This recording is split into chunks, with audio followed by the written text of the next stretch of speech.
So this is how to clean the filter on the dishwasher. If you are cleaning dishes and you notice that the dishes are, just not coming out clean like they used to, it's probably the filter.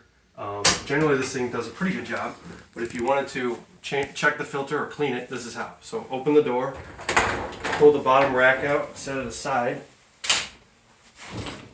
This is the like the guts of the dishwasher here. So you've got this thing heats up to make the water hot. It's just a metal bar that heats up, and then you've got the jets here. The water comes out of here. So the filter is down in here. So the way you would get to that is you first have to take this thing, move it to the right, and it'll turn around. Then you can lift the entire water jet assembly out. These come apart. You can set them aside wherever. Okay, now the filter is down in here. So this just comes right out, lifts straight out.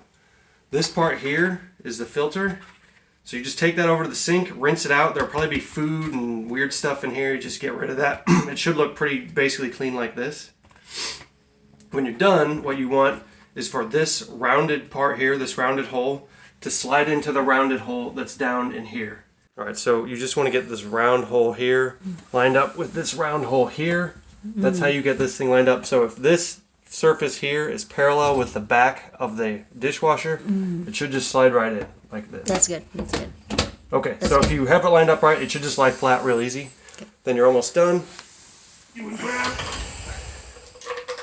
this part and this part. This part goes in first, and then you can put it kind of however you want, but I usually put it there.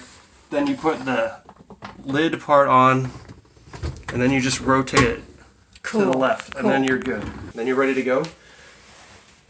Take this, put it back on there so it's riding on the track, slide it back in, close it up, you're good to go.